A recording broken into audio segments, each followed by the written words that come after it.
Exposing the truth behind the lies and fighting for the freedom of awareness. America's first competition talk show. The Hub is engaging. Talk Life. Hi, I'm Joel Aaron, and welcome to the Hub Internet Show today. I'm joined today and all week long by Leah and Jared on the panel this week. If you want to be on the panel in the future, shoot me an email, Joel, Joel, at tvtownhall.com, and we'll try to get you in the rotation. Also, go back to Wednesday and vote on whether Leah or Jared won the face-off debate this week. You can post your comments in the comment section at the bottom of the YouTube video on Wednesday. We'll tell you the winner on this coming Wednesday on the show. All right, in center, there's a bit of a twilight zone going on in Center City, Philadelphia right now, because in the 182nd State House District, something has occurred that I don't believe has ever occurred in American politics before.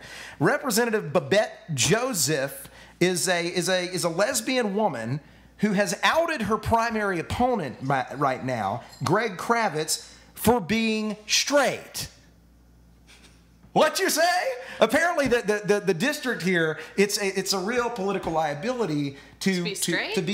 And he was running around town. He was prancing around town, saying that he was bisexual and that he swung both ways. And she said, "There is no self-respecting gay or bisexual or homosexual person that says they swing both ways. That's just demeaning and degrading. So we're going to rat him out." And he's straight. And sure enough, he perked up. So, Leah, what do you think? He perked up, or he admitted to being straight? He was found out. Ultimately. Okay. I think it's kind of bizarre, but for the record, Joseph, funny. Joseph's actually pretty happy about it. She said, "We've come so far in this country that you actually have to cover up your heterosexuality to win in a district." And there's something about you go, to that, but you go, girl, you come a long way, baby, right? Baby, a bit. But you know what I mean? I think, obviously he knew his future constituency, what they were like, what they'd be going for, and he tried to market himself to that. Certainly politicians have been doing that for ages, and he got exposed. He got found out. I mean, it's kind of an old story, just with a new twist, isn't it? I guess so. Jared, this is just too bizarre for me. Well, did they ask him to prove it, or no? I think he walked out of the room. I was wondering, how do you defend yourself in that kind of scenario? I'm bisexual, I swear. I was going to say, you just bow out. That's about it. Okay, now while we're on human interest stories, because it is Monday and we're all driving it, we've all got to go to work and we don't want to be there, so we got to be serious from this point on. So we'll keep doing human interest right now. Texas is bringing back paddling. Have you heard about this? Mm-hmm. Yeah. This is a city in Texas, Central Texas, that has a low population, 250,000 folks there. In this town, and nationwide in 2006, they say a quarter of the estimated 225,000 students in Texas, nationwide, who received corporal punishment were in Texas. I think, honestly, at this point, you can only do corporal punishment, it seems like, in Texas, in the school system, because otherwise you're beating your kid. They say that with the discipline, the acting up in class has gone down. Lo and behold, it works. Yeah, folks. Jared? Yeah, well, this is actually Would you beat your kids if you were a teacher? Just going, yes. Okay. Well, in a heartbeat. Absolutely. I just beat random children on the street anyways. Okay, well, maybe you're not just running around and just smack them around a little bit. But no, this is actually exactly. There go all the votes right there.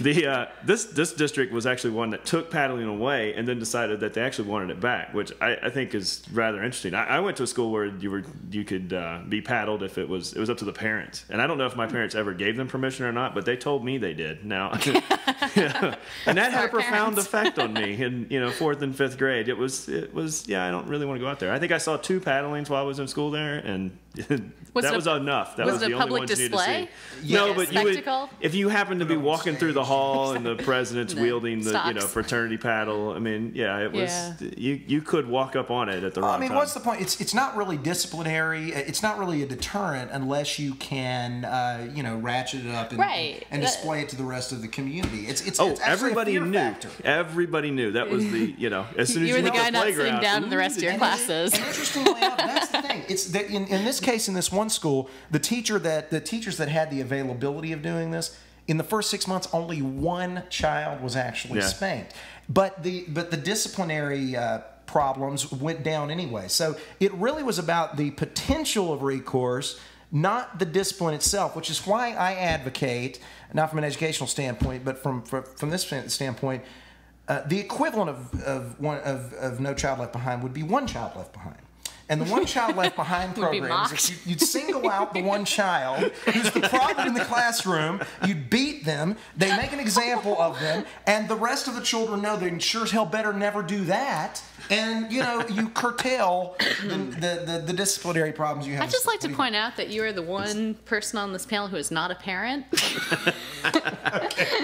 That's probably a good thing for it. Probably a good thing. You're right. It is the deterrent. It is. It is the deterrent. It really is the deterrent. But the funny thing to me is that they said a joint American Civil Liberties Union Human Rights Watch report found that students with disabilities were disproportionately subjected to corporal punishment, sometimes in direct response to behavioral problems that were a result of their disabilities.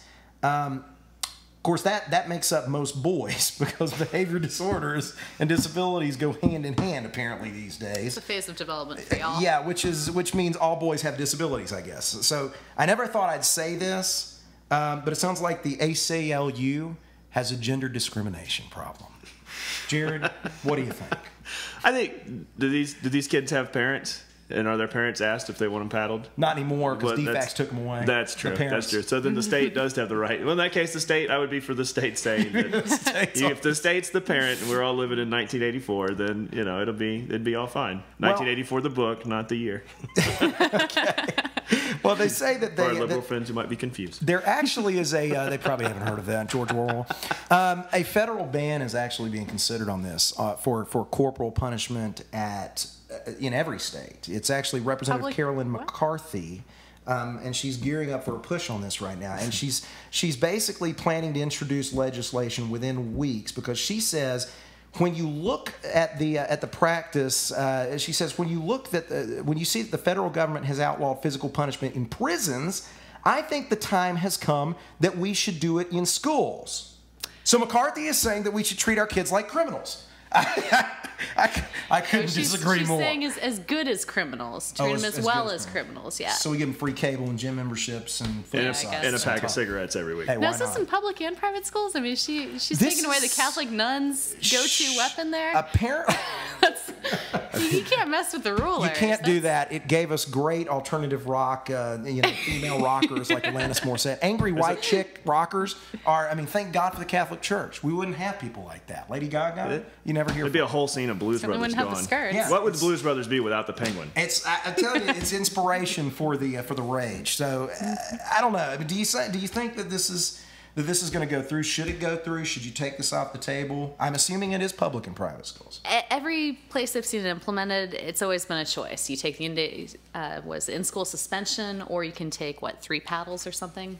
As long as it's that way, I know if I was a kid, I would probably take the paddling. Yeah, let the parents decide, and as far as that's concerned, let the parents decide which schools that their kids go to, and let the parents decide what those kids, what kind of punishments those schools can implement. Yeah. If you don't want your kid getting paddled in school, either tell the school or send them to a school that doesn't do it. You just, I don't know. You can come up with everybody wins. There are better alternatives. You can take away the Everybody's a Winner Players Trophy from the girl with the low J-Ho cleavage.